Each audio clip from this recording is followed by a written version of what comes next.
배터리가 충분합니다.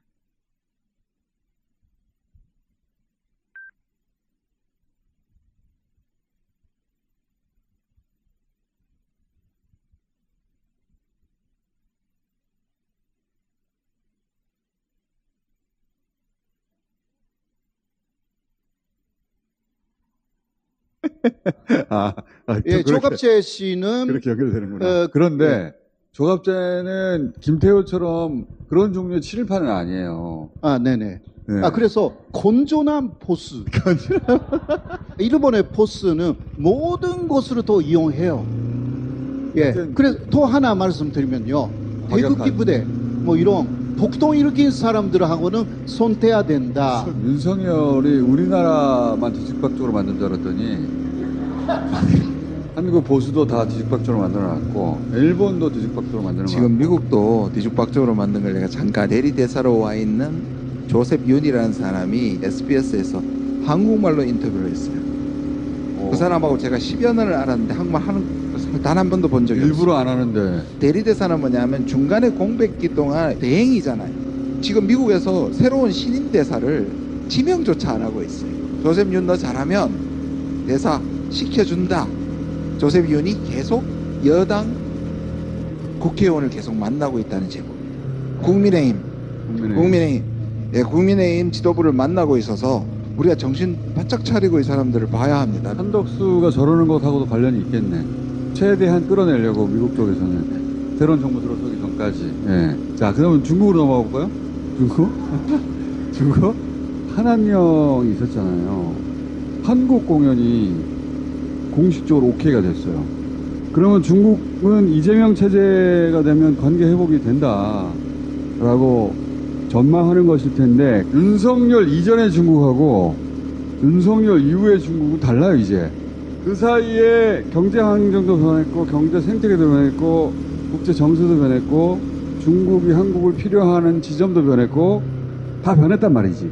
한한령부터 말씀을 드리면 올 9월에 드림 콘서트 한국 아이돌 막 수십 팀이 참여하는 겁니다. 하이난에서 개최하기로 했어요. 해남도에서.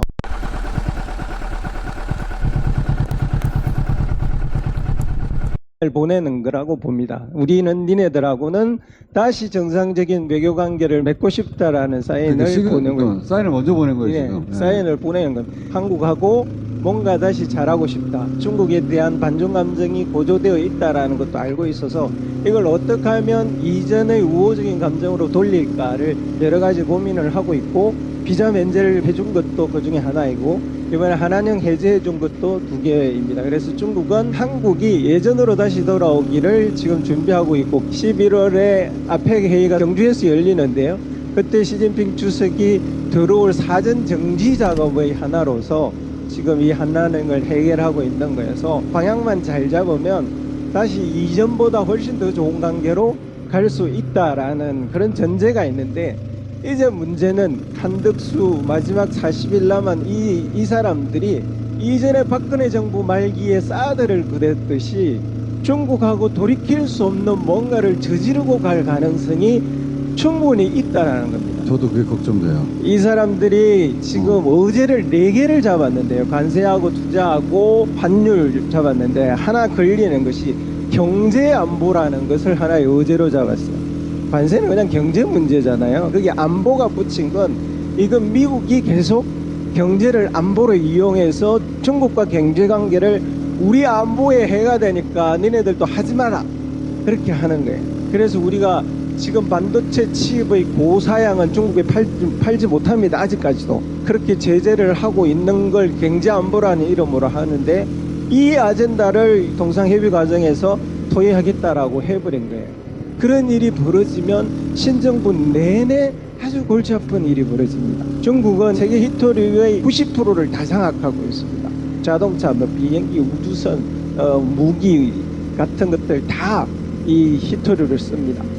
이 히토류 제재를 미국한테는 시작을 했어요. 옛날에 일본한테 센가쿠 열도 문제로 할 때 히토류 하나를 딱 금지했는데 일본이 바로 이틀 만에 항복했어요. 남은 며칠 사이에 이들이 베센트 재무국 장관이 말하는 것처럼 조만간 합의 결론에 이를 것이다. 그들은 선거에 그걸 이용하려고 하고 있다. 이 말대로 된다면 정말 신정부에 들어서도 중국이 이런 우호적인 새로운 관계를 열고자 하는 것이 다 물거품이 되어버릴 수 요 있어요. 말이 굉장히 중요합니다. 미 재무부 장관이 한 말이거든요. 한국이 우리하고 협상해서 그 결과를 자기들 선거에 이용하려고 하고 있다 라는 말을 했어요. 그 말은 한덕수가 미국하고 협상한 다음에 그걸 성과를 들고 출마하려고 한다 이 말이잖아. 그럼 지금 진실은 미국에서 얘기하고 그렇지. 지금 한덕수하고 최상목하고 이 자들은 부인하고. 전부 거짓말하고 있는 거예요. 또 하나는 대만 문제입니다. 지난 화요일 날 대만이 유사시에 우린 개입해서는 안 된다고 제가 민주당 의원님하고 진보당 의원님하고 발의를 했어요. 한동훈이 세세 2탄이다. 그래서 저를 저격했습니다. 제가 지금 대선급 레벨로 올라갔습니다. 관세 유예 기간을 90일로 했는데 우리가 어떻게 지레 겁먹고 어쩔 수 없다라는 프레임에 갇혀 있는데요. 그런 프레임에 갇혀서 미국이 뭐라고 한다고 그 말대로 듣는 나라가 하나도 없어요. 하나도 없습니다. 왜냐면은 시간은 트럼프 편이 아니거든요. 맨 처음에 제재했던 게 멕시코하고 캐나다인데 미국이 원한 대로 된 게 아니라 캐나다하고 멕시코가 원한 대로 됐어요. 중국도 지금 미국한테 배째라고 있잖아. 중국 같은 큰 나라는 말할 것도 없고요. 베트남 46% 관세를 맞았습니다. 우리보다 훨씬 높게 맞았어요. 그래서 베트남은 미국과 중국 사이에 계속 대나무 외교라고 해서 줄타기 하는 나라여서 처음에 트럼프한테 우리 비관세 장벽 다 낮춰주고 우리도 관세 다 낮출 테니까 다시 협의하자 그랬다. 미국이 노라고 그랬어요. 그러자 베트남에 어떤 일을 벌이느냐 하면 시진핑을 불러들입니다. 여러 가지 협정을 체결을 해요. 지난주에는 이시바를 불러들여요. 일본을 불러들입니다. 불러들여갖고 또 사인해요.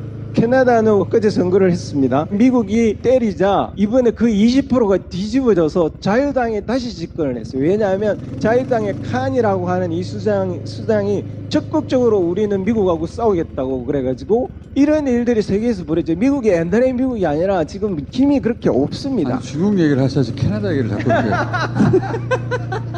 중국은 지난 10년 동안 준비를 해왔어요. 처음에는 우리하고 똑같이 협상하자라고 해서 미국이 원하는 걸 다 들어줬는데도 안 되는 거예요. 그래서 중국이 결국은 트럼프가 뭘 원하는지 몰라서 협상을 못하겠다. 중국이 원래 수출이 한 35% GDP에 차지했는데 지금은 20% 밑으로 떨어뜨려 놨어요.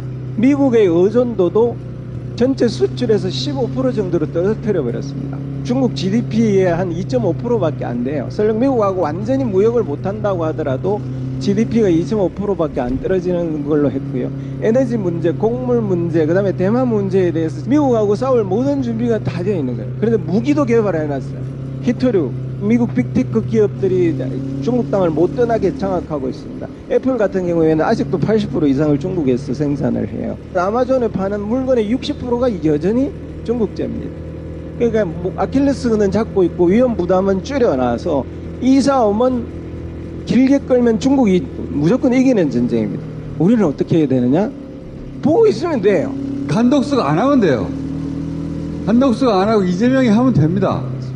그래서 상황 봐가면서 하면 돼요. 근데 지금 그걸 아니까 미국은 그 전에 하려고. 그 전에 한덕수로부터 뽑아먹으려고 하는 거고 한덕수는 그게 문제예요. 기꺼이 뽑혀주고 출마하려고 그러는 거지. 이런 자들은 매국 노이기 때문에 정치적 비판의 대상이 아니라 감옥에 보내야 돼요. 꼭 보내야 됩니다. 자, 10초는 주십시오. 10초? 이 와중에 책을 썼습니다. 예, 10대 전 분쟁에 관해서 정리한 책입니다. 잘 자, 만들었습니다. 요 책은 나왔다는 것만 알면 됩니다. 자, 여기까지 하겠습니다. 감사합니다.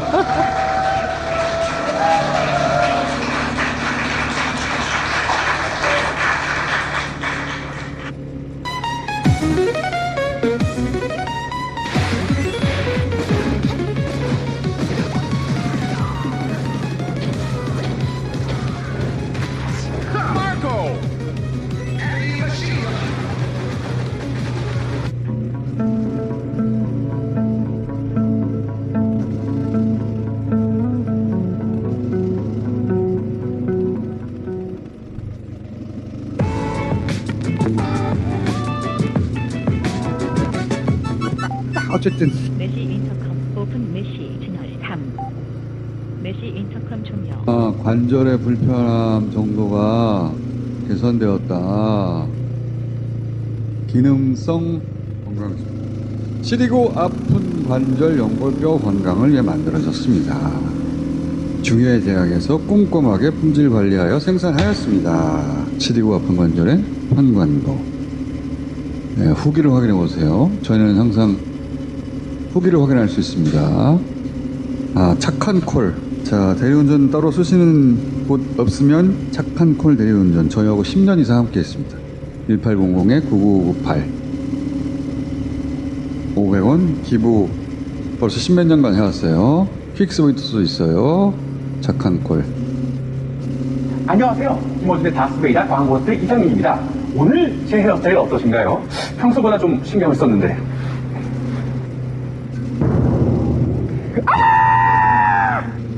우와, 다 뽑아버리겠다. 잠깐! 저런 두피를 망치는 악당은 나 다모의 테라피 골드가 용서하지 않는다! 이야, 안 되겠어! 필살기다! 인체조종 시험으로 증명된 흡물질 청피엑스산!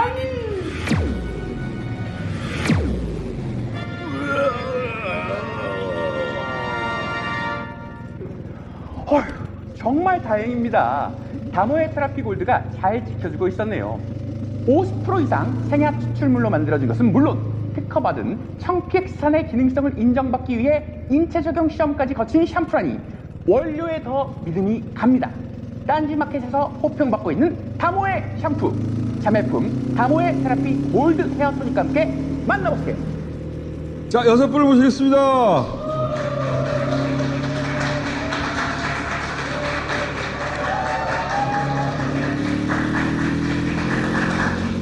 먹는 것부터 해결하고 갑시다. 자, 드셔보시죠. 드시고 계신 게 20년산이거든요. 지금 20년산 같은 경우에는 지금 250ml거든요. 요거 지금 되게 세일 많이 하고 있어요. 근데 난 이런 거 들을 때마다 네. 이 초를 그러니까 20년 동안 쟁여놨다는 거 아니야. 끈질긴 음식이다 이거. 이유가 지난주에 제가 막 완판녀라고 되게 자랑했는데 지난주에 매출이 안 좋아가지고요. 네, 안 좋아. 지난주에는 굴비가 나갔어. 30년산이 지금 20%고요. 15년산 20%. 같이 사시면 더 싸게. 근데 진짜 발사믹은 그 어떤 단백질을 가도 발사믹은 너무 잘 어울려요. 닭가슴살, 소고기, 돼지고기, 두부, 계란. 발사믹만 딱 뿌리면은 이게 단백질이 이런 맛이 있어? 단백질의 맛을 한층 더 끌어올리는 게 바로 발사믹입니다. 여러분 봄에는 발사믹을 드셔야 돼요. 봄의 상큼함은 발사믹에서 나옵니다, 여러분. 근데 이게 20년 동안 놔두면 이렇게 시커매지는 거예요? 초가 원래 하얀 색깔이었는데 이렇게 시커매지는 거예요? 아니요, 화이트 발사믹은 따로 있어요. 이거는 이제 이 포도, 검포도로 만든 네. 거라서. 노영희 변호사님 너무 이상한 질문 아니야? 원래 하얀색인데 빨갛게 된 거야? 색깔이 변질되는 줄 알았어요. 레드 와인 있잖아요. 레드 와인 만드는 포도. 하얀색 초가 올해 20년 지나서 빨갛게 된 줄 알았어? 나한테 왜 그래? 질문을 듣다 보니까 너무 무서운 질문 아니야. 나한테 친절하게 해달라고요. 네. 되게 슬프다고 요즘. 맛은 있어 없어요? 난 사실 한 입 딱 먹고 정신을 차렸어요. 근데 되게 맛있고 되게 독특한 맛이에요. 20년도 이런데 현진이 하나 줘봐요. 내가 먹어. 30년 하나 뜯어서 줘봐. 30년 더 맛있어요. 그래 더 맛있어요? 지금 너무 예쁘지 않아요? 너무 고급스럽죠? 예뻐요. 네. 양주병 같이 생겼어요. 네. 이거랑 이거랑 얘기하잖아요. 차이가 뭐예요? 이거랑 이거랑. 이게 15년산이고요. 이게 20년산. 시장에서 물건 안 사는 사람들 있잖아. 물건 안 사면서 막 다 집어넣는 사람들. 나도 살지도 모르잖아요, 그렇죠? 이번에 내 책 나오니까 책 잘 팔리면 내가 꼭 살게 이거 하나. 요새 다이어트 하는 것 같다. 아, 머리 자르고 와서 그래요. 얼굴이 네. 작아진 것 같아가 섭섭해. 조만간 또 기대를 채워드릴게요. 발사믹 소스 진짜 빵이랑 맛있게 드시려면 빵을 일단 구워서 버터를 살짝 바른 다음에 그걸 조각조각 찢어서 발사믹에 찍어 먹으면 천상의 맛을 경험할 수 있습니다. 다만 살은 무지하게 찔 겁니다. 먹는 순간에는 약간 뽕쟁이 같은 그런 행복함을 탄수화물 뽕을 느끼며 네, 행복함을 느낄 수 있습니다. 자, 그럼 잡서가 그랬다. 한번 하고 끝냅시다 이제. Are you ready? 준비됐나요? 네. I say 잡서, you say 봐. 잡서? 잡서? 잡서, 잡서? 아, 예. 해도 부끄러워. 자, 지난주에 우리가 윤석열, 김건희, 특히 김건희 수사는 뭘로 시작해야 되느냐 얘기했는데 우리 방송 다 보고 있나? 동시다발로 시작됐어요. 그래가지고 전통의 도이치모터스는 재기수사, 그러니까 서울 고검이 다시 직접 수사에 나섰어요. 직접. 고검이 다시 수사해. 보통 이럴 경우에는 기소한다는 거예요. 수사를 누가 하냐? 박세현. 이 사람이 누구냐면은 계엄 특수단 단장했던 사람이에요. 이거 초반에 본인들 수사는 잘했네 했던 그 수사했던 사람이거든요. 한동훈 라인이라고 말해지는. 요 도이치모터스 건으로 김건희 구속되지 않겠나? 그래서 오늘 이제 실제 행동에 옮긴 건 지난주에 주장했던 신선도에 따라서 신선도 6천만 원짜리 목걸이 찾는데 시효설도 맞대니까 재기수사 했잖아. 그러니까 도이치모터스. 액션이 아크로비스트하고 코바나 콘텐츠 압수수색했어요. 그리고 핸드폰도 압수했고 휴대폰 PC하고 비서들 자택도 압수수색을 했답니다. 관저 압색했다가 실패했잖아요. 그러면은 사저해라라고 얘기를 했는데 사저를 한 거야. 우리 방송 듣는 거 같아. 그쵸. 사저를 했어. 코바나 콘텐츠 사무실도 다시 대비해서 들어간다고 했는데 왜냐면 거기가 관저에서 왔던 물건들이 들어갔거든. 그 비서들도 압수수색을 한다. 군사시설 아니기 때문에 막을 수가 없어 이제. 없어요. 근데 친정은 압수했나요? 친정을 해야 되는 거 아니에요? 친정 안 한 걸로 알고 있는데. 친정은 곧 또 할 수밖에 없어요. 그 요양병원 건이 또 있어요. 요양병원. 아, 그렇지. 요양병원. 그거 진짜 악독하더라. 분노 기준설로 하면 그게 제일 분노스럽죠. 이 40, 50대 정도 된 사람들은 부모들이 다 요양병원에 들어갈 수 있는 대상이기 때문에 유기치사예요. 유기치사. 내일 가서 전 고발할 겁니다. 우리 최은순부터 쫙 고발할 거야. 진짜. 아니 선거 안 하는 동안에 뭐 하겠어. 끝까지 파가지고 고발하고 막. 맞다. 조국 혁신당 후보가 없어 지금. 대선 기간에 뭐 하겠어. 그래서 우리가 오늘 끝까지 판다 위원회를 만들었어요. 끝판특위라고. 제 위원장이에요. 위원장. 어제 목걸이 공수처 고발했고 윤석열 김건희에서 뇌물죄로 추가로 고발해줘. 목걸이뿐만 아니라 가방도 있대. 어제 고발했고 내일은 요양병원 최은순 고발 바로 갑니다. 아직 김건희는 피해자 아닙니다. 건진을 참고인으로 배제해서 했더라고. 지금 더 큰 사안이 지금 의혹이 제기가 됐어요. 코인. 캄보디아 공적 원조하는 게 648억 원을 공적 원조를 편성을 했다는데 이게 자세히 들여다보니까 너무 황당한 게요. 이 공적 원조를 국가 대 국가라는 게 아니라 민간 업체에게 이 지원을 맡기는 형식으로 했다라는 거예요. 냄새가 나. 민간 업체에게 맡기는 형식으로 한 게 1987년 이후로 두 번째랍니다. 이전에는 32억이었어요. 34억. 34억? 근데 이번에 650억 가까이 되는 거예요. 그쪽에 있는 은행한테 통으로 주고 알아서 쓰세요. 갑자기 요양병원 얘기하다 연결을 시키냐면요. 그 사업이 어떤 데로 들어갔냐면 월드비전 같은데 기아 아동들 돕는데 여기 들어갔던 돈인데 그거를 만약에 퉁 떼서 자기들이 공적 원조 한다고 해서 그걸 빼돌리는 목적으로 썼다라면 배고픈 아이들이 굶는 거예요. 그러니까 똑같은 구조예요. 이게 통일교 민원이었거든요. 민원. 캄보디아 쪽의 사업. 그러니까 돈이 해외로 나간 다음에는 어떻게 추적이 안 되거든 이게. 그렇게 비리를 저지르면서 앞으로는 그 다 큰 애를 끌어안고 그 모습을 연출을 해냈던 대통령실로 불러서 공두차게 했어. 그래 수술시킨다고. 건진은 건진 자체가 아니라 이제 당연히 건진 뒤에 있는 윤석열과 김건희. 그 중에서 특히 김건희하고 연결된 건이 많아 나온 것 같아. 김건희가 목걸이만 받은 게 아니라 같이 고가의 가방을 받았다는 거 아니야. 스페인에서 나왔던 목걸이도 6천만 원짜리로 알려져 있는데 전문가한테 들어보니까 그거는 알이 라지래. 저 스몰 가격이 6천이고 저것은 라지야. 지금 나온 목걸이도 지금 8천만 원이라는 거잖아요. 그러니까 가방도 300만 원짜리. 가구 얼마 껌이야. 조그만 파우치. 껌값. 죄명이 청탁금지법으로 돼 있죠. 뇌물죄의 공범으로 사전 뇌물이든 사후수뢰든 간에 뇌물죄의 공범으로 피의자 적시를 해서 압수수색을 하는 게 가장 적절했다. 그런데 청탁금지법에 참고인 신분으로 압수수색했어. 아직도 간을 보고 있는 거야.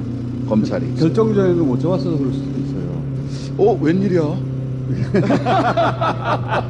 근데 짜고 칠 가능성은 없어 보여요. 건진을 지금 계속해서 건드리네. 그러면 당연히 들어올 줄 알고 내가 있었겠지. 대통령 관저에 있지는 못했지만 이제 사과로 나왔으니까 압색할 수 있지. 당연히 그렇게 생각을 해야 하는 거 정상인의 맞겠지. 사고인데 그 윤석열은 많이 마시간 것 같아요. 그 압수액이 들어올 타이밍이었는데 분명히. 분명히 할 타임이지. 노 변호사님 말씀이 맞는데요. 일한 건 윤석열인데 받은 건 다 김건희예요. 그 참 신기해. 김건희가 다 받았고 윤석열은 뭐 하는지도 모르고 그냥 만나서 허락만 했을 가능성도 대단히 높다. 그러니 뭘 숨겨야 되고 일정을 어떻게 짜야 될지 모르고 있을 수도 있다. 그렇게까지? 최재형 목사도 건진과 관련해서 제일 쉬운 수사는 관봉권, 그렇지. 건종 5만 원권, 금액 5천만 원, 기기번호, 담당자, 책임자. 2022년 5월 13일 14시 05분 59초. 이거가 누가 받아서 어디로 흘러가서 건진한테 가 있는지 파는 거는 한나절이면 돼. 특활비를 옮길 수 있는 사람들이 몇 명 없단 말이야. 따지고 들어가면 난 금방 찾을 거라고 봐. 이거는 그냥 한국은행에서부터 찾아가도 돼요. 관봉을 다루는 은행이 하나밖에 없어요. 예전에는 청와대에서는 청와대 앞에 농협이었고 기록이 남지 않는 담당 은행이 한 군데 있어요. 용산에서도 은행이 한 군데 있었을 거야. 거기를 찾아보면 돼. 거기도 농협이에요? 거기 농협인지는 모르겠어. 청와대 시절에는 농협이었어. 이 관봉을 이미 파악하고 있을 수도 있어요. 근데 건진은 지금 코인도 연결되어 있고 그래서 이 건진 수사하는 이 남부지검이 가상 범죄 수사 지금 하고 있거든요. 건대기가 건진에서 제일 나을 확률이 거의 많이 나올 것 같아요. 그 뭐 1건진 2천공 3명태라는 건진은 자신이 명태균하고 비교되는 걸 굉장히 모욕적으로 받아들여요. 서로 그래 서로.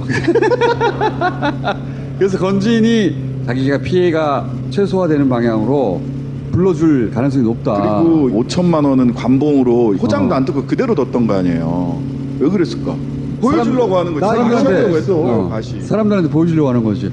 관봉 본 적이 있니? 이거 봤지? 며칠 날 나온 건지. 취임 후 3일 뒤야. 3일도 또 오후 2시야. 명태규랑은 질적으로 좀 다른 게 명태규는 김건희한테 받은 거 돈을 꺼내서 쓰고 봉투만 가지고 있었고 500만 원. 그건 현금 500만 원이었고 여기는 관봉이잖아. 아니, 관봉인데 5천만 원인데도 그거 없어도 나 사는데 아무 지장 없었다는 거죠. 이 정도는 과시용으로 둘 수 있었던 거죠. 건진과 직접적으로 더 인연이 깊었던 거는 김건희 씨잖아요. 근데 어쨌든 김건희를 지금 어쨌든 정통으로 검찰이 겨냥 조준하고 있진 않는 느낌이 들고 일정 정도는 짜고치고 우리가 신용은 다 하고 왜냐면 어차피 정권이 바뀌면 특검이 출발했을 때 우리가 아무것도 안 하고 있었다고 하면은 그렇지. 우리한테 그건 똥이 그렇지. tus기 때문에 그런 것도 좀 보입니다. 하여튼 중요한 건 선거법 위반 사건이에요. 지금 선거법 위반은 3개월밖에 시효가 안 남았는데 특검이 할 수가 없어요. 지금 대선 끝내고 난 다음에 지금 특검을 태워봤자 2개월 안에 뭘 꾸려가지고 할 수가 없거든요. 검찰이 지금 윤석열을 정면으로 안 치고 있다니까요. 그래서 내란만 하고 있는 거지. 윤석열을 정면을 치면은 윤석열의 당선 무효형이 나올 수가 있어요. 그러면 국민의힘이 날아가요. 국민의힘이 살려주는 돈은 몇백억을 토해내기 때문에 약 400억? 그래서 윤석열을 정면으로 치는 건 안 하고 있다. 이런. 윤석열을 안 친다기보다는 국민의힘을 안 친다고 그렇죠. 봐야죠. 그렇게 해서 3개월을 끌고서 시효를 넘겨주고 자기네들은 산화한다. 그래서 이제 윤석열을 정면으로 안 치고 그러니까 윤석열은 보리밥 먹으러 나가야 되고 윤석열이 보리밥 먹으러 돌아다니고 있는 것은 제가 알기로는 김건희한테 쫓겨나서 그래요. 내가 그걸 딱 보자마자 다른 사람들이 야 뻔뻔하다 뭐 우리 동네 나타났다 그래 쫓겨난 건데. 그러니까 그거는 쫓겨난 거예요. 아, 삼식이 되면 안 되니까? 왜냐면 김건희는 지금 직감하고 있어요. 윤석열보다 자기가 먼저 구치소 들어갈 수 있다라고 생각할 것 같아. 자기 인생 지금 큰일 났다고 직감하고 있기 때문에 역시 의원 말이라 다 맞다고. 남편 탓을 하기 시작했어요. 승질 나가지고 꺼지라고 하면 윤석열을 밖으로 놔두는 기간이 있어요. 쫓겨났다는 얘기예요. 네. 보리밥이 너무 먹고 싶어서 나온 게 아니고 쫓겨난 거야. 이왕 쫓겨난 김에 보리밥을 먹으러 갔겠지. 그러니까. 고독한 미식값 띵띵띵. 아니 양평 고속도로 차례가 오긴 올 겁니다. 치정극이 먼저 아닙니다. 예. 치정극? 아니 저도 이제 건진으로 갈 것 같아요. 치정극에 미련이 남아? 살짝 남긴 하는데. 살짝 이제 얘기해봐요. 명태균한테 김상민 검사 잘 봐주라. 누군지라고 그랬잖아요. 그렇지. 지금 국정원에 가 있는 사람이 하나 있어요. 네. 검사 출신인데 조국 수사한 공로로. 그렇지. 네. 근데 조국 수사 때는 사실 그러니까 마지막에 조국 수사의 에이스가 아닌데 조국 수사를 잘했다고 말하면 명태균한테 꼭 챙겨달라고 했던 사람, 지금은 국정원에 가 있는 사람이 있어요. 그래서 내가 누군지 너무 궁금해서 한번 찾아봤거든요. 검사 출신인데 국정원에 가 있는데. 근데 무슨 얘기 하려고 그러는 거야? 얼굴을 딱 보니까 야, 이거 위험하다. 아니, 그 쭉 가볼 테? 이거 위험해. 그만하겠습니다. 아니 그냥 좋아하는 얼굴이 있을 수 있잖아요. 감옥 가고 싶어? 아니요. 가게 해줄까 같이? 우리 쪽하고는 선을 좀 그어주세요. 그래요. 여기만 해주세요. 다음 주부터는 여기 걸어다니면서 얘기할 거야. 양평 고속도로 건은 포기 못하는 사람들이 또 있어요. 그 건도 나올 거라고 봐요, 나는. 그것도 반드시 해야지. 시대의 사건이잖아, 그것도. 최상병 건도 잊지 말고. 삼부토건도 잊지 말고. 아유. 너무 많아 진짜. 삼부토건도 해야지. 삼부토건은 우리가 좀 이따 따로 다룰 거야. 아유. 자, 그리고 건진 관련해서는 김건희가 개월 사전에 알고 있었고, 그 다음에 일자를 건진으로부터 받았다. 그리고 요거는 내 추론인데 체포명단 작성에 관여하였다. 예를 들면 김태우, 김성훈 같은 자들과 함께. 그렇게 나는 의심하고 있는데 요 영역은 내가 혼자 갈게. 네, 혼자 가도록 하겠습니다. 우리도 알려줘요. 김건희가 계엄을 사전에 알았다는 거야. 아, 몰랐다는 게 더 이상하잖아. 자기가 시킨 건 아니래. 자기가 시켰는지가 중요하잖아. 아니 솔직히 말해봐봐요. 거기까지 나도 모르겠어. 자, 대선 이후에 한덕수의 운명은 어떻게 될 거라고 보십니까? 한덕수 본인은 국힘의 지금 주류들이 갑자기 자기를 픽해서 띄우는 이유를 자기는 모른다고 봐. 국힘 주류 입장에서는 대선 후보가 돼도 당을 장악할 수가 없고, 그리고 대선을 지고 나면 싹 사라져버릴 사람을 고른 거거든요. 그럼 왜냐하면 당권은 자기들이 먹어야 되기 때문에 당연하지. 자기들이 직접 나가서 대선 후보가 될 수 없어서 자기들을 대리하는 사람이 와야 되는데 그 조건은 당을 장악할 수 없고 대선 끝나고 나면 사라질 사람. 그래서 한덕수가 뽑힌 거야. 버려도 되는 사람. 그렇지. 버림 받은 것도 모를 사람으로. 자기가 버림 받은 걸 몰라. 그게 중요한 조건이야. 그렇게 선택된 건데 한덕수 부인 최하영 그리고 김건희의 이 영적인 영이처리 크로스. 뭐라고 불러야 돼 이거? 무속 본디지. 멘토. 본디지? 주술 결합으로 자기가 될 줄 알고 나오는 거야. 한덕수는 안 됐어요. 나는 아니야. 안 됐어. 그건 아니라고. 아니 저 근데 모르나 봐 한덕수는. 왜냐면 들어오기 직전에 뭐 엠바고 하나 이렇게 받은 게 한덕수 관련이거든요. 이게 방송 나갈 때쯤에 어차피 알 거니까. 그래서 될 줄 알고 나온 거야 지금. 그래서 그러니까. 한덕수도 고발합니다 우리가. 그렇지. 뭐냐면 나경원 선거 사무실을 물려받아서 쓴다. 그 다음에 사전에 누가 나가서 이런 정보들이 있어요. 공직선거법 위반으로, 공무원법 위반으로 공직에 있으면서 공직을 선거에 이용하는 거란 말이야. 다 수사해야 돼. 끝까지 판다. 후보도 없는데 우리는 그냥 끝까지 그냥 파고 들어가는 거야. 자기 지금 비서실장이나 이런 사람들이 주로 나와가지고 막 캠프 꾸리고. 공무원법 위반이에요. 아 진짜 나왔네 엠바고가. 뭐 제가 거짓말할까봐요. 이미 나왔네. 공식 엠바고예요. 총리실 플러스 외부, 하루 전날 엠바고를 외부 내일 거를 오늘 엠바고를 걸었어. 엠바고 파기. 앵간히 승질 급하네. 오늘 저녁 뉴스에 나오고 싶어서 그러는 거예요. 엠바고를 파기하면 해당 매체소도 기자 전원을 다 가만두지 않겠다. 내일 이재명 후보 선고가 있잖아요. 그것도 생중계하잖아요. 그치, 3시잖아. 모든 그 시선이 다 거기로 가기 때문에 그 시간을 피해야지. 그 시간을 피해야 되기 때문에 다음을 해야지. 먼저 이렇게 다 뿌리고 그렇지. 작업을 하는 거죠. 근데 신장 씨가 말한 것처럼 자기가 뭔데? 지금 총리잖아, 공무원이잖아. 이게 무슨 짓거리야? 직권남용으로 걸 수도 있고 공무원법으로도 걸 수 있고. 내일 그리고 고발합니다. 또 내일 고발 2건이나 해. 한덕수, 최은순. 그 자리에 있는 동안 권한이 없는데 저질렀던 많은 일들. 특히 미국과 협상에서 미국 국익을 위해서 우리 국익을 버린 게 있지 않나 다 뒤져야 돼.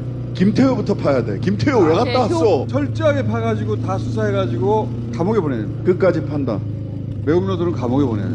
결론이 감옥으로 나야 돼. 진짜 화가 나는 게 매국노라고밖에 부를 수가 없는 게 오죽했으면 김태현 만나가서 나서 미국 재무장관이 자기네 기자들한테 얘기하면서 저거 선거에 이용하려고 왔다라는 얘기를 하잖아요. 자기 선거에 이용하려고 국익을 훼손하는 자예요. 매국노들이에요. 매국노들이야 진짜. 너무 나쁜 사람. 미 재무장관이 그랬어. 미국과의 협상을 자국의 선거에 이용하려고 한다. 이거 감옥 보내는데 특별법 같은 거 필요합니까? 필요 없어요. 필요 없어. 꼭 보내드려. 아니 그런다니까. 반드시. 의원이 만들어야 돼 또 이번에 특별법을. 김태호가 지금 1차장이잖아요. 그 조선업 관련 경제 분야는 자기 그 직무 권한 범위 내도 아니에요. 그걸 막 가서 그냥 갖다 퍼대는 거야, 이 인간이. 이 톤을 보니 끝날 때가 된 것 같다. 막 이야기를 마무리할 때 톤 아니야. 꼭 내가 얘기하라면 끝내더라. 약간 허탈하면서 한숨 쉬면서 말할 때. 명태균 의원이 오세훈을 꼭 날리고 싶어하는 것 같던데. 오세훈하고 통화한 기록도 나왔지 않습니까? 녹취록. 울먹이며. 회장님 그러면서 또 울먹이며 또 울먹이며. 저 사람 아무래도 갱년기인 것 같아. 갱년기. 이 녹취록 주진우 통해서 나온 거야. 2021년도 정치자금법 위반 때문에 2천만 원 빌리러 갑니다. 오세훈은 날아갈 것 같아. 한심하다. 빨리 날아가야 돼요. 날라가야지. 파닥파닥. 자, 오세훈은 저 멀리 날아갈 것이고 여러분들은 일주일 동안 날아가 주세요. 자, 여기까지 하겠습니다. 감사합니다.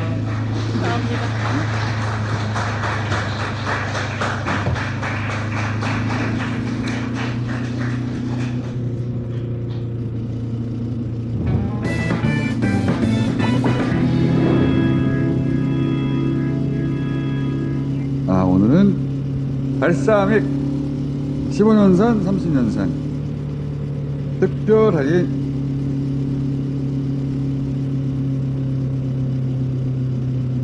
발사믹 맛있지. 안녕하세요. 김호준의 다스베이다 광고스 이상민입니다. 생각보다 많은 분들이 화장실에 다녀와서도 시원함을 느끼지 못하신다고 합니다. 이럴 때 필요한 제품 바로 대장사랑입니다. 얼마나 시원한 제품인지 제가 한번 확인해봤습니다. 어이, 거기 누구 대장사랑 있으면 하나만 주라.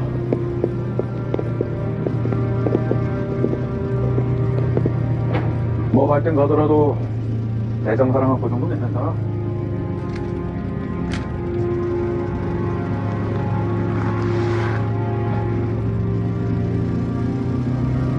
물리고기 딱 좋은 날씨네. 잠깐만, 나 신호 왔어. 이렇게 바로 확인할 수가 있었습니다. 각종 온라인 쇼핑몰에서 카테고리별 1위의 판매량을 자랑한 끝에 6천만 포의 판매량도 돌파했다고 하니 대한민국 인구보다 많이 팔렸네요. 그런데도 높은 평점과 좋은 후기가 계속 달리고 있는 대장사랑. 시원하게 화장실을 다녀오고 싶다면 망설이지 말고 구매하셔도 좋을 것 같습니다. 딴지마켓에서 가장 저렴하게 구매하실 수가 있습니다. 자, 세 분을 모시겠습니다. 자,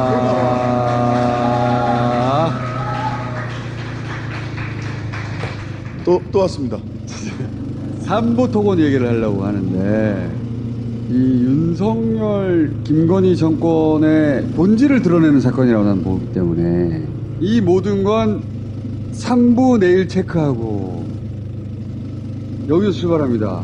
임성근하고 골프 약속 잡는 이종호 블랙펄 인베스트먼트 대표의 카톡인데, 블랙펄 인베스트먼트 대표는 그 전통의 도이치모터스 사건 있지 않습니까? 그 도이치모터 사건 2차 주포, 그러니까 김건희하고 매우 밀접한 관계가 있는 사람인데, 근데 이제 10여 년 뒤에 이 3부 내일 체크하고에 띡 등장한 거야. 그러니까 죄를 지으면 안 돼. 원래는 주가 조작하고 전혀 상관없는 최해병 사건으로부터 출발해서 이게 나온 거예요. 근데 이 3부가 3부 토건의 그 3부였어, 알고 보니까. 이 3부 체크 카톡 이틀 전에 웰바이오텍이라는 회사가 유라시아 경제인 협회 모 대표를 사내이사로 선임하려고 했어요. 이 웰바이오텍과 유라시아 경제인협회를 기억해 주세요. 네. 5월 12일 날 공시를 했어요. 웰바이오텍이 사내이사 선임 유라시아 경제인협회 양모 대표.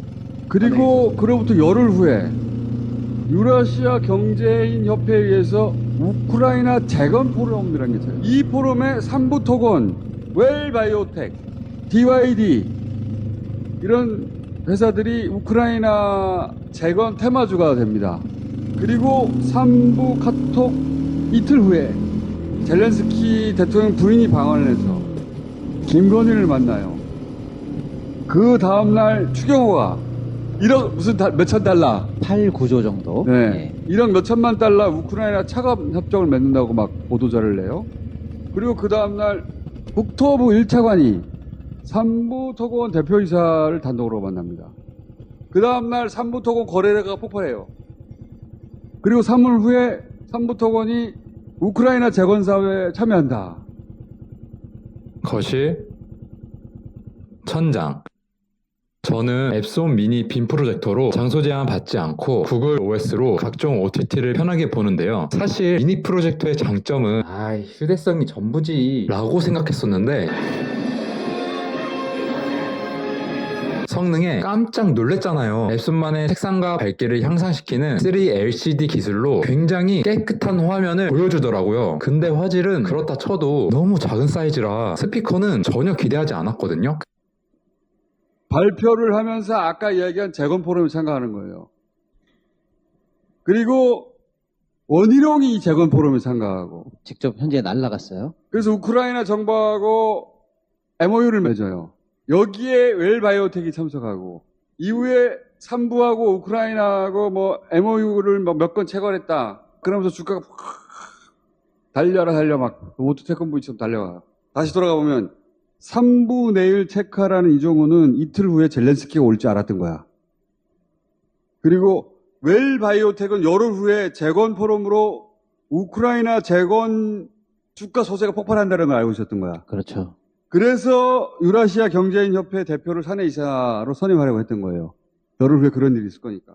그리고 국토부는 거기 삼부토건이 들어가야 한다는 걸 알았어. 네. 그러니까 삼부토건을 따로 만났지. 그리고 이들은 그게 끝이 아니고 윤석열이 우크라이나에 직접 날아가서 젤렌스키까지 만날 걸 알고 있었어. 네. 어떻게 그걸 아느냐? 주가가 막 뛰는데도 이들은 팔지를 않아요. 둘 중에 하나인 거예요. 주가 조작 세력이 윤석열 정부의 계획을 다 미리 알고 있었거나 그래서 거기에 기반해 주가 조작을 설계했거나 첫 번째. 두 번째, 아니면 윤석열 정부가 주가 조작 설계를 외주 주고 직접 그 소재를 대줬다. 이때까지는 전자를 가지고 얘기를 했어. 나는 후자를 의심해. 그리고 그 책임은 이 사람들이 질 거야. 자, 후자를 의심했는데 이 양반들도 말을 못했어 그동안. 제가 이제 애널리스트로 오래 했으니까 주식시장에 오래 있었는데 일반적으로 뉴스가 나오면 주식을 팝니다. 왜냐하면 그 뉴스 때문에 주가가 오르니까. 근데 흥미롭게도 삼부토건이 뉴스가 나오는데 주식을 팔지 않아요.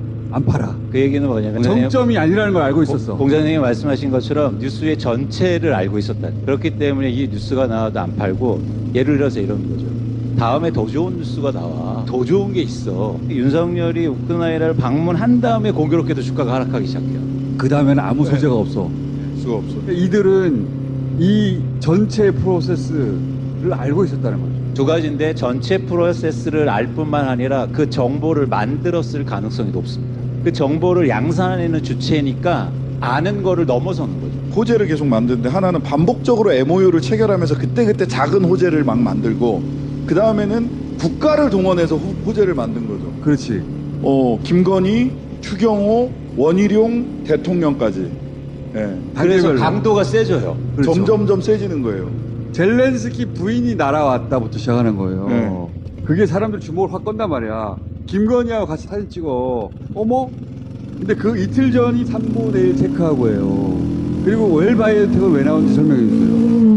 그러니까 방금 그 총수님의 이 일목요연한 이 정리 이게 지금 와서 생각해보면 말이 되잖아요. 3부 내일 체크하고가 우리가 나왔기 때문에 이게 말이 되는 그렇지. 거예요. 그런데 그게 또 하필 그 사람이 누구냐? 예, 이정호. 이정호야. 그러니까 이런 게 없었으면 이게 다 소설이지 이랬을 거예요. 근데 봐봐, 누군가는 내일 3부에 무슨 일이 난다는 걸 알았잖아. 그러니까 우리 얘기가 합리성이 있는 거죠. 그렇죠. 우리의 추론이 합리적일 수 있다는 단서가 하나 더 나온 거예요. 이게 굉장히 의미가 있습니다. 웰바이오텍 공시 사건이에요. 뭐냐면 3부 내일 체크하고 이 일을 꾸몄던 애들이 이 주가가 폭발한 게 이제 5월 22일 날도 이제 한번 터지는데 5월 22일에 두 가지 이벤트가 있었어요. 하나는 원희룡 장관이 폴란드에 가가지고 방금 말씀하신 막 포럼에서 사인하고, 그 다음에 이 포럼에서 사인할 때 원희룡만 사인한 게 아니고 삼부토건, 웰바이오텍, DYD 이런 회사들이 현장에서 우리가 우크라이나 중요한 행사에 초청을 받았다. 초청을 받았다는 말이 중요합니다. 굉장히 자격 있는 회사처럼 보이잖아요. 그죠? 초청을 받았고 거기서 우크라이나 쪽 관계사들과 굉장히 의미 있는 MOU를 체결했다. 그리고 우리는 앞으로 그래서 우크라이나 재건 사업에 발을 담글 수 있다. 이게 말이 안 된다라는 게 나온 거예요. 뭐냐? 이 포럼은 누가 만들었나 봤더니 유라시아 경제인 연합회가 만들었는데, 그 연합회가 만든 포럼을 가만히 보니까 초청을 얘네들이 받은 게 아니고 아무나 돈 내면 참가하는 거였던 거예요. 뭐 우리도 구경 갔어요 이러면 공신력이 안 살잖아요. 그렇지. 그러니까 초청 받은 걸로 해, 이렇게 꼼짝을 맞춰줘 라고 한 거고, 그리고 MOU 내용도 재건 내용이 없어요. 그러니까 완전 이거는 연극이에요. 그러면 이 연극을 누가 짜줘야 될 거 아니에요. 그 짜준 게 유라시아 경제인 연합회라고 우리가 추측할 수 있잖아요. 그래서 유라시아 경제인 연합회 회장을 추적해 보니 이 연극의 플랫폼을 마련해준 이 회장을 웰바이오텍이 그로부터 열흘 전에 우리 사내이사로 모십니다라는 공시를 냈던 거예요. 이 일이 벌어지기 열흘 전에 5월 12일 날. 네. 이게 열흘 후에 이런 일이 있을 거라는 걸 알고 있었던 거지. 이 모든 연극판에 서로 다 알고 있고 커넥션이 있다라는 게, 이 사내 공시 작은 건이 사실은 내일 3부 체크처럼 단초를 확실하게 제공해 줍니다. 유라시아 경제인협회 대표이사 사내이사로 열흘 전에 사내임해라고 했다는 거를 우리가 몰랐으면은 아무 관계가 없는 줄 알게 별개의 협회인 줄 알고 뻔했어요. 자기들끼리 열흘 전에 다 알고 있었던 거야. 다 알고 있었어요.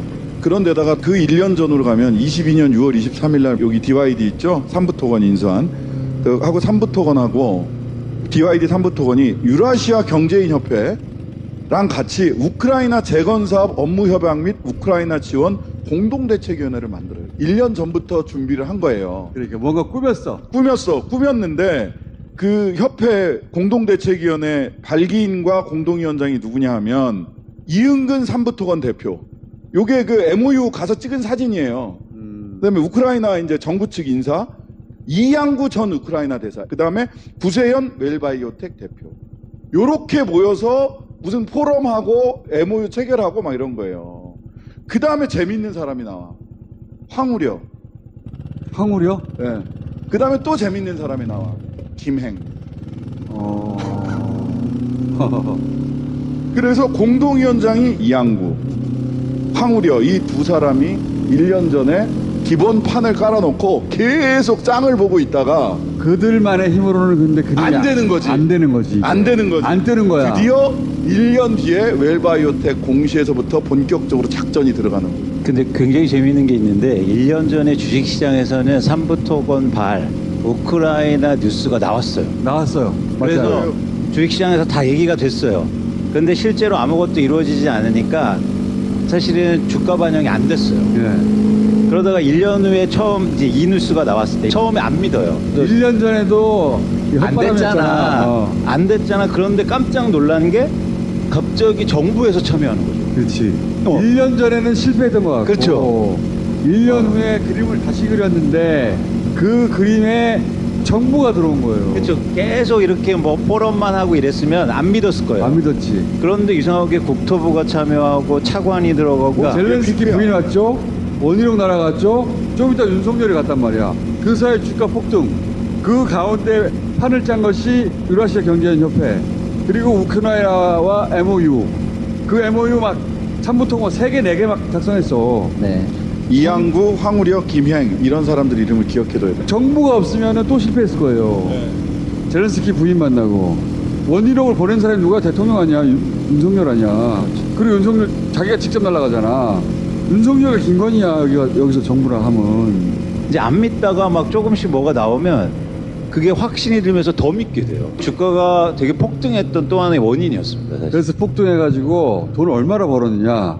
골 때립니다. 확인된 것만 지금 얼마예요? 확인된 것만. 금감원에서 시장 감시 쭉 뭐 해가지고 어쩌고 저쩌고 해서 처음 났던 게 100억 원대라고 나왔어요. 주가 조작은 맞는 것 같다 이러면서. 근데 어느 특정 언론사에 이 고발장이 특정 언론사가 입수를 한 것 같아요. 그 입수한 언론사에서 낸 그 보도한 내용은 660억 원대예요. 삼부토건 전 현직 대표들이나 이런 쪽에서만 660억 원. 삼부토건만. 예. 그럼 웰바이오텍은 지금 보도 나온 계좌 한 있잖아요. 200개 계좌에서 전 회장, 그 아들, 현 대주주 회사인 DYD의 이 회장, 요 쉽게 말하면 삼부토건을 잡고 있는 요 사람들 명의로 된 계좌와 관계 거래, 여기에서 나온 차액이 660억으로. 660억. 요 계좌에는 우리가 의심하는 이종호나 김건희는 빠져 있어요. 그러니까 이거 말고도 혹시 다른 저수지가 있을 수 있다고 생각해 볼 수가 있고요. 그러니까 웰바이오텍, DYD, 삼부토건 3개는 주가 흐름이 비슷해요. 주가를 통한 작전 말고 웰바이오텍은 12 전환사채를 발행을 해요. 내가 너 100억 꿔줄게, 나중에 100억 갚어, 이렇게 써주는 건데, 야 근데 100억을 내가 꼭 돈으로 받아야 되겠니? 나중에 주식으로 바꿔서 받을게 라고 하는 전환권이 달려있으면 그게 전환사채인데, 그럼 또 나중에 전환할 때 발행할 때는 굉장히 낮은 가격이었죠. 근데 아까 주가 조작으로 3배, 4배 이상 떴잖아요. 그러면 야 아까 한 주에 1,000원으로 바꿔주기로 했잖아. 1,000원에 바꿔. 시장에 갔더니 주가가 5,000원이 돼 있어. 그럼 앉은 자리에서 몇 배 차익 버는 거죠. 그런 식으로 해서 약 400억 정도의 전환사채 발행을 통한 시세 차익이 나와요. 이건 주가 조작 시세 차익 말고. 주가 조작 말고. 네. 확인된 거 웰바이오텍 CB 400억. 지금 삼부토건 요 대주주 명의로 관계된 거래액 660억 합쳐도 최소 지금 1,000억대 이상의 이익을 누군가 먹은 거야. 누가 본 거예요. 현재까지 밝혀진 게 그래요. 그런데 웰바이오텍하고 삼부토건은 무슨 관계예요? 맨 위에 A 회장이라는 사람이 있잖아요. 네. 저 사람이 DYD를 갖고 있어요. 그리고 DYD가 삼부토건을 갖고 있어요.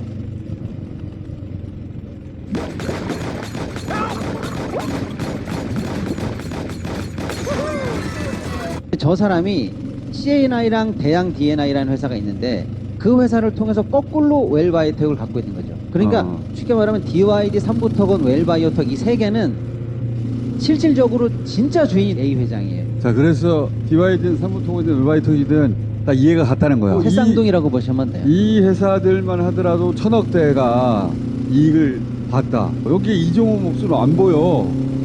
근데 이종호라는 사람이 아무런 이익 없이 이걸 했을 리는 없잖아. 그러니까 그 금감원이 고발 대상자로 한 8명을 삼부토건 전현직 회장 뭐 등등등 경영진을 했는데 이종호하고 김건희는 피고발인으로 해서 넘기지 않았어요.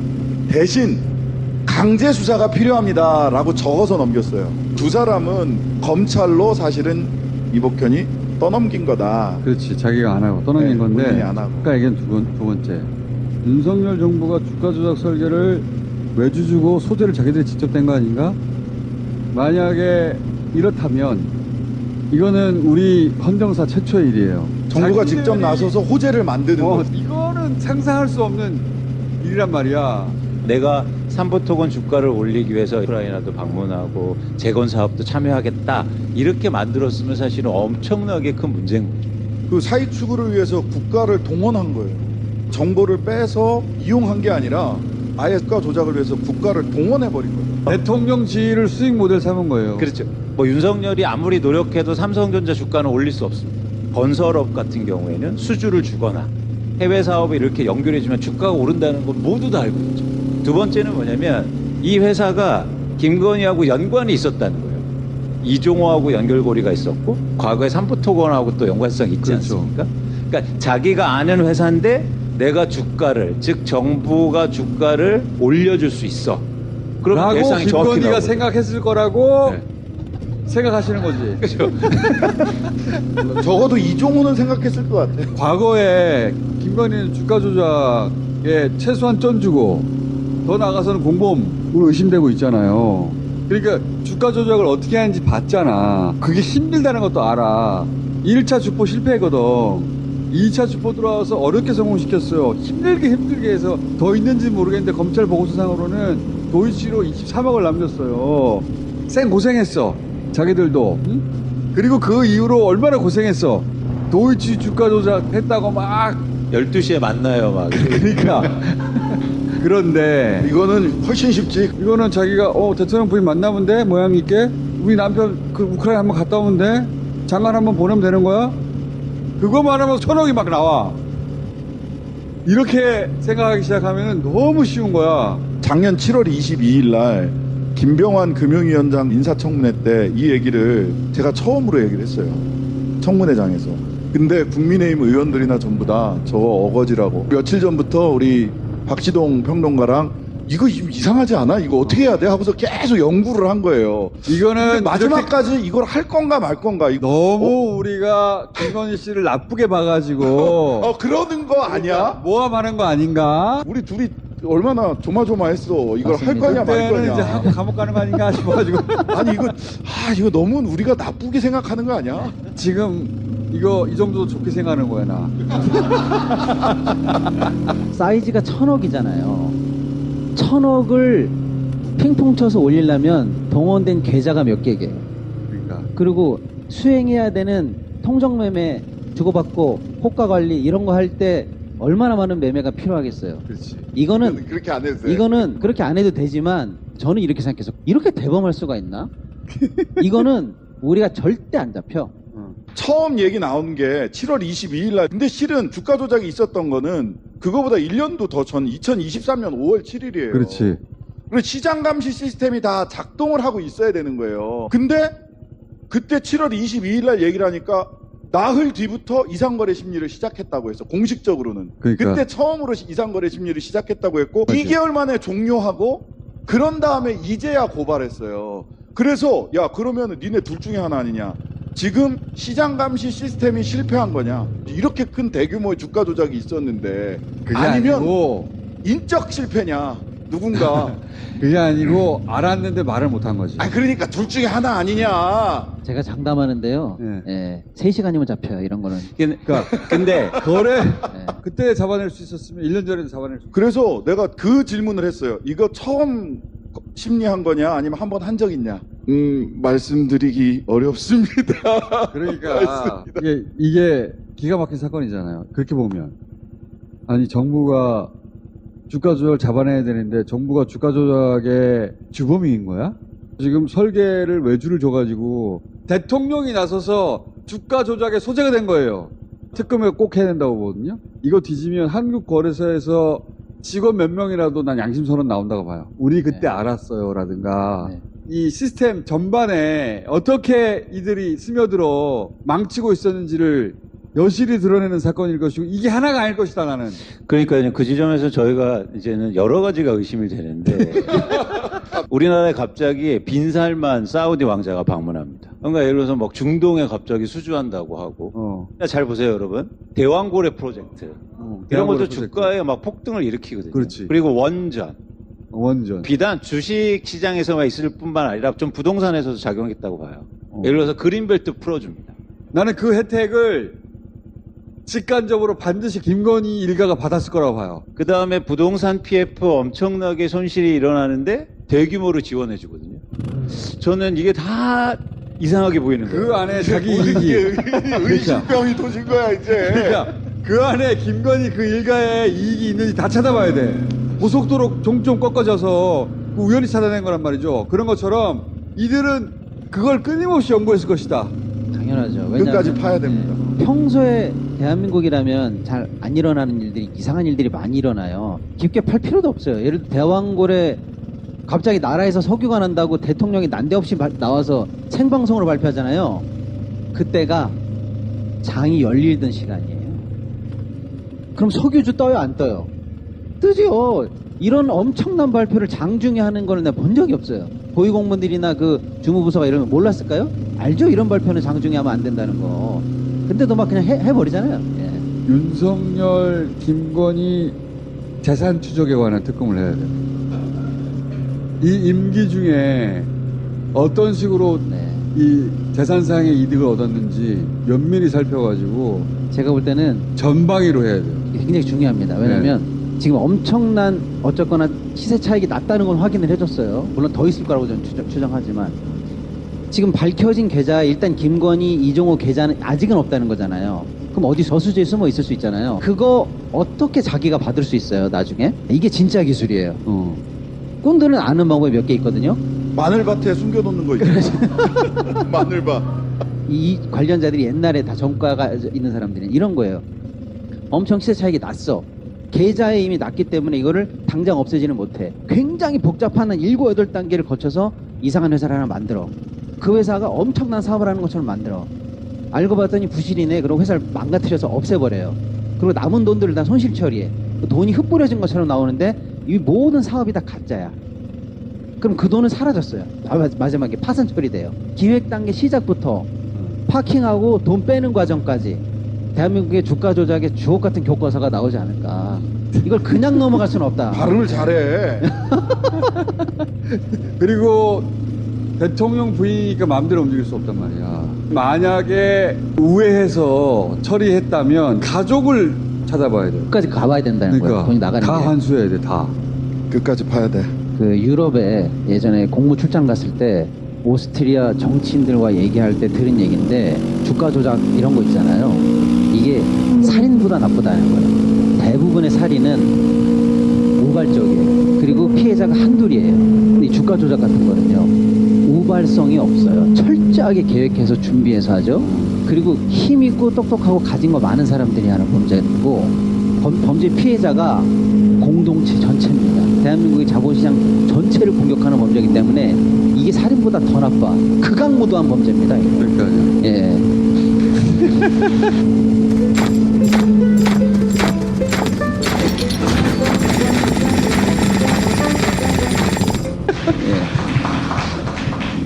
야, 1,000억을 벌었나 봐. 그 1,000억이 어디서 났게요? 공간 떼인 거야. 예. 고점에 몰린 보통 사람들이 500만 원, 1,000만 원, 2,000만 원, 1억씩 떼인 돈 일로 모인 거거든요. 그렇지. 그 사람들 인생은 절단 났을 거예요. 그래서 범죄 피해자가 엄청 많은 사건입니다. 이거는 따로 특검을 해가지고요. 환수해야 돼, 환수. 과징금도 다 때리고. 정말. 꼭 그래야 돼요. 네, 저 시점이 또 공교롭게도 2023년에 금리가 막 오르면서 그러니까 일반 서민들이나 한국 경제가 굉장히 어려운 기간을 거치고 있었거든요. 그런데 누군가는 정부의 그런 권한을 통해서 힘을 통해서 자기네 돈을 벌었다고 만약에 그게 밝혀진다면 정말 이거는 용서할 수 없는 극형에 쳐야 돼요. 맞습니다. 네. 자, 정말 7월 20일경에 20일 앞두고 앉아가지고 몇 시간씩 앉아 이거 해도 될까 안 될까? 만약에 계엄이 성공했으면 둘을 갔어. 감히 내 돈을 건드리고 최초로 국회에서 얘기한 사람이 누구야? 진창식입니다. 데리고 같이 상의했던 사람은 박시동입니다. 뜨끔했을 거야 그때. 저 친구들 접근하는데 계엄에서 없애버려. 그래서 이거 꼭 찾아야 되는 거예요. 극악무도한 범죄야. 그래서 이분들이 할 거야.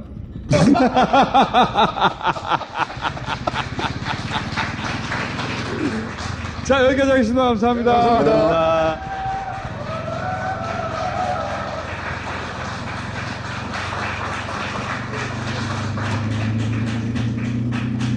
이번 대선에서 그냥 이기는 게 아니고 압도적으로 이겨야 돼요. 그래야 그 힘으로 이 엉망진창을 다 갈아엎을 수가 있습니다. 그래서 곧 밭을 갈 때가 옵니다. 그때를 알려드릴게. 끝!